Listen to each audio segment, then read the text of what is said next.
아직 신빙성이 밝혀지진 않았지만은 어떤 유명한 과학자는 신자와 비신자 간에 뇌하 수체 호르몬의 차이가 있다, 이런 표현을 썼습니다. 어려운 얘기니까 설명을 할 것이 아니고, 믿는 사람과 믿지 않는 사람하고는 삶의 태도와 또 가치관의 어떤 목적, 이런 것들에 큰 차이가 있다. 그러니까 하나님에 대한 신앙 여부에 따라서 그 사람의 삶의 모습이 완전히 다르다, 좌우된다, 이렇게 말씀하는 겁니다. 오늘 다윗이 기록한 이 본문의 말씀이 신앙을 가진 사람과 신앙이 없는 사람의 차이점, 무엇을 가치 있게 여기고 또 어떻게 사느냐, 이것을 구분져서 잘 말씀을 하고 있습니다. 자, 그래서 오늘 이 악인과 의인의 차이라는 제목을 가지고 말씀을 참고하도록 하겠습니다. 자, 악인과 의인의 차이는 삶의 동기에서 차이가 나옵니다. 삶의 동기가 뭐냐? 자, 1절을 보면 악인의 모습을 볼 수 있습니다. 시작. 악인의 죄가 그의 마음속으로 이르기를 그의 눈에는 하나님을 두려워하는 빛이 없다 하니.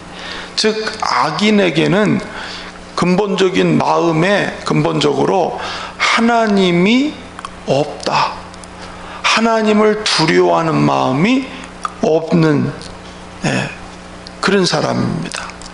그러니까 하나님의 존재를 무시하거나 거절을 하는 거죠.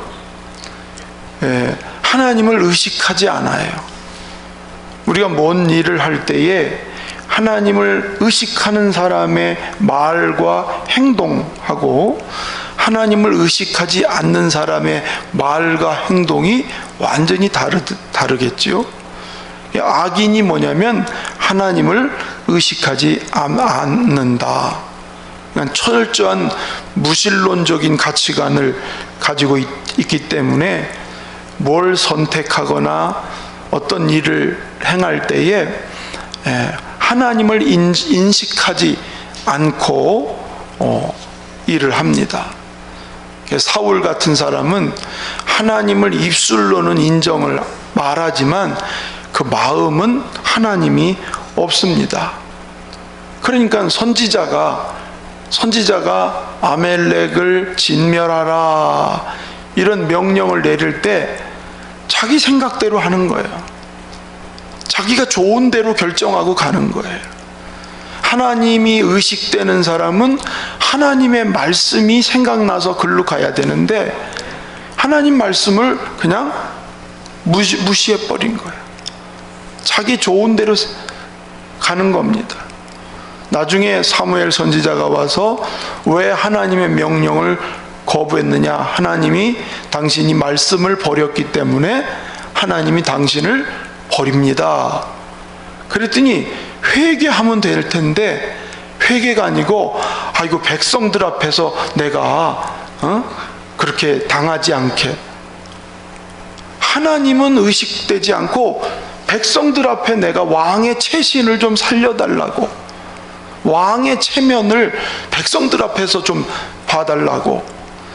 그러니까 하나님이 의식되지 않는 거예요. 하나님이 두려워야 되는데 하나님이 두려운 게 아니라 백성들이 나를 어떻게 보냐, 이런 생각을 가지고 사니까 모든 동기가 하나님 없는, 두려워하지 않는 그런 모습으로 사는 것이죠. 그러나 반대로 의인은 하나님에 대한 존재를 이렇게 고백을 합니다. 9절을 읽어보시면, 9절 시작. 진실로 생명의 원천이 주께 있사오니 주의 빛 안에서 우리가 빛을 보리이다. 생명의 원천이 하나님이고 주님의 빛, 주님이 지금 나를 보고 계시고 주님의 그 빛 아래에서 산다고 하는 하나님의 존재를 인식하고 인정하고 의식하고 살고 있는 그런 모습이에요.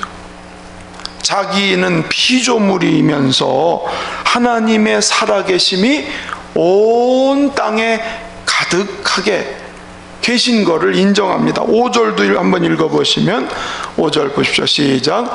여호와여 주의 인자하심이 하늘에 있고 주의 진실하심이 공중에 사무쳤으며.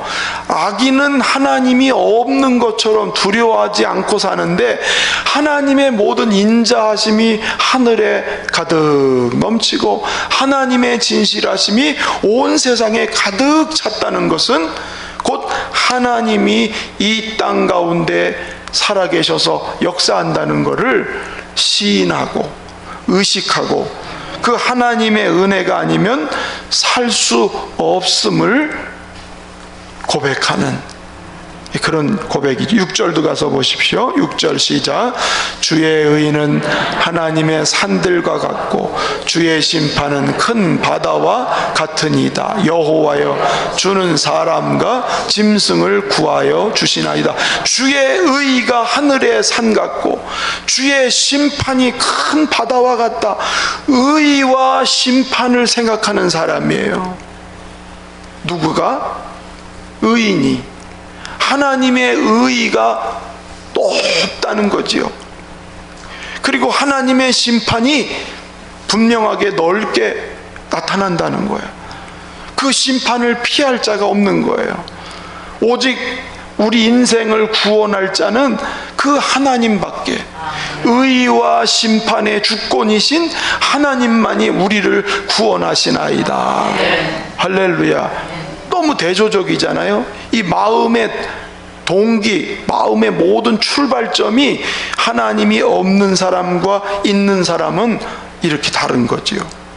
그러니까 다윗이 철저히 하나님을 인식하니까 다윗 앞에 골리앗과의 싸움에서도 그 골리앗보다 더 크신 하나님을 인식해서 하나님의 이름으로 나간다고 이렇게 선언하잖아요. 또 하나님을 인식하니까 동굴 속에서 사울을 죽이도 될 수 있는 기회가 왔지만 하나님이 지금 보고 계시고 하나님의 기름 부은 사람이라는 하나님을 의식하는 그 생각 때문에 자기 손을 대지 않는 거예요. 함부로 하질 않는 거예요. 예. 악인과 의인의 차이에 마음의 동기는 이렇게 하나님을 두려워하지 않고 한쪽은 하나님께 모든 권한이 있고 살아계신 것을 이렇게 인정하는 바로 여기에서의 인생의 출발점이 다르다는 거죠. 또 악인과 의인의 차이가 뭐냐면 살아가는 방법에 있어서도 차이가 납니다. 자, 악인이 살아가는 모습 2절로 4절 읽어보겠습니다. 시작. 그가 스스로 자랑하기를 자기의 죄악은 드러나지 아니하고 미워함을 받지도 아니하리라 함이로다. 그의 입에서 나오는 말은 죄악과 속임이라. 그는 지혜와 선행을 그쳤도다. 그는 그의 침상에서 죄악을 꾀하며 스스로 악한 길에 서고 악을 거절하지 아니하는도다. 이게 악인의 사는 삶의 스타일이라는 거예요. 2절을 보면 스스로 자랑하기를 자기의 죄악은 드러나지 아니할 것이다. 그래서 미워함을 받지도 않는다라고 하는 이런 말은 자기의 일은 악이 아니다는 거예요. 예? 자기가 지금 하는 건 악이 아니기 때문에 심판을 받을 일도 나는 없다. 그러니까 얼마나 막 살겠어요. 예? 자기 스스로 자긍하고 자랑하고 자기 스스로 정당화시키고 자기 스스로 합리화시키는 이런 그 의기양양한, 예, 하나님을 두려워하지 않으니까 악을 저지르면서도 나는 괜찮아, 하나님이 절대 심판하지 않아. 이런 태도를 가지고 있고요. 3절에 가서 보면은 그의 입에서 나오는 말은 죄악과 속임이래요. 그 사람이 입에서 나오는 거는 거짓된 말, 괴율, 악한 꾀, 이런 것들이 나오면서도 자기는 그렇게 악한 게 아니라는 거예요. 그래서 심판받을 일이 자기는 없다라고 이렇게 생각을 하는 것이죠. 거짓을 일삼으면서도 스스로 괜찮다고 생각을 하는 이런 모습이에요. 지혜와 선행을 그쳤다는 것은 선을 할 생각을 안 한다는 거예요. 예. 그렇지. 하나님이 의식되지 않는 사람이 선을 향해서 선한 방법으로 살아갈 리가 없겠죠. 4절을 보시면 잠자리에서도 죄악을 꾀한다고 그러고, 스스로 악한 길에 서고 악을 거절하지 않는다. 그러니까 실수로 죄를 범하는 게 아니라 악을 즐긴다는 거예요. 이게 참 무서운 거잖아요. 뭐 무서운 얘기입니다만, 어제 뉴스인가 어떤 범인이 내가 더 사람을 많이 죽이지 못한 게 한이 된다고 뭐 그런 그 말을 하더라고요. 더 많이 죽이지 못한 게. 그 아마 이 정신적인 그 심리 구조에 큰 문제가 있는 사람이겠죠. 그렇죠? 그러니까 실수로 죄를 지은 게 아니고 죄를 즐기고 악을 도발하고자 하는, 악을 일부러 고의적으로 악을 행해서 다른 사람에게 해를 끼치고 도전하는, 이게 삶의 방법이 하나님을 두려워하지 않는 사람의 특징인 거예요. 예. 참 무서운 일입니다. 근데 의인이 살아가는 모습은 7절을 보시면, 7절 시작. 하나님이여 주의 인자하심이 어찌 그리 보배로우신지요. 사람들이 주의 날개 그늘 아래에 피하나이다. 주의 인자하심이 어찌 그리 보배로운지요. 최고의 가치는 하나님의 인자하심이라는 거예요. 하나님의 긍휼을 베푸심이 내 인생의 보배와 같이 최고의 가치가 있는 거라는 거예요. 예? 그래서 이 사람의 삶은 하나님 그 임의대로 막 사는 게 아니고, 자기 생각대로 막 사는 게 아니고, 그 주님의 인자하심의 그늘 아래서 하나님의 통치를 따라서 하나님의 보호를 받으며 하나님과 동행하며 하나님 없이는 안 되는, 그래서 오로지 하나님과 함께하는 바로 그 삶으로 나아가는, 거기에는 율법을 따라가고 하나님의 법을 즐거워하면서 살아가는 게 가장 보배로운 삶이다. 할렐루야. 너무 차이가 많지요? 그리고 삶의 위경이 닥칠 때 오직 하나님의 도움을 갈망하는 그런 모습이 10절, 11절에 보면 나옵니다. 자, 읽어볼까요? 시작. 주를 아는 자들에게 주의 인자하심을 계속 베푸시며 마음이 정직한 자에게 주의 공의를 베푸소서. 교만한 자의 발이 내게 이르지 못하게 하시며 악인들의 손이 나를 쫓아내지 못하게 하소서. 지금 아마 다윗이 참 그 절박한 어려운 가운데 하나님의 날개 아래 보호를 받을 뿐만 아니라 하나님의 손으로 그 교만하고 악한 자들이 쫓아오지 못하게, 손이 미치지 못하도록 하나님께 전적으로 의지하고 의지하는, 그게 오늘 의인이 살아가는 모습이에요. 악인은 자기의 마음을 따라 죄를 범하면서도 죄가 없다고 생각하고 심판을 두려워하지 않고 마구잡이로 살지만, 의인은 하나님을 생각해서 그 하나님을 의식하고 동행하고 통치 아래 있으며 하나님의 도움으로 사는 사람. 할렐루야. 결과도 달라요. 악인과 의인의 결과가 달라요. 악인의 결국은 악으로 인하여 심판에 이른다. 12절 읽어볼까요? 12절 시작. 악을 행하는 자들이 거기서 넘어졌으니 엎드러지고 다시 일어날 수 없으리다.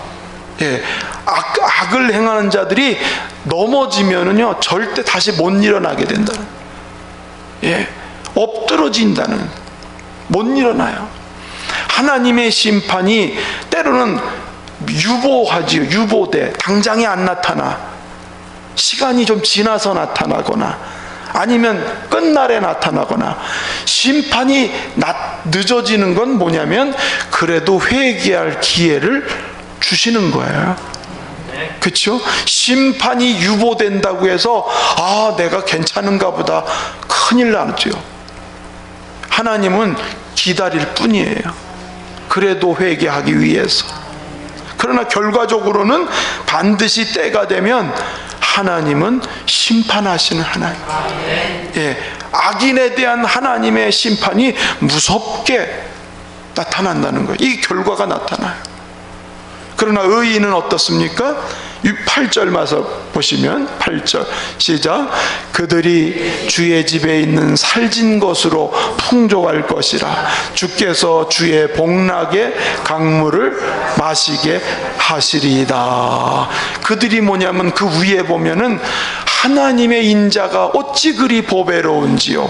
그러면서 하나님의 날개 아래 보호받는 의인의 사람들, 그 사람의 집에 살진 것으로 풍족하고 주의 복락의 강물이 흘러넘치게, 영육이 하나님 그 가정과 삶을 축복해 주시는. 할렐루야. 그렇습니다. 그렇죠? 콩 심은데 콩이 나게 돼 있고, 팥 심은데 팥이 나는 거예요. 악을 심으면 악한 심판이 나타나는 거고, 선을 행하면 선한 열매로 나타나게 되는 것이지요.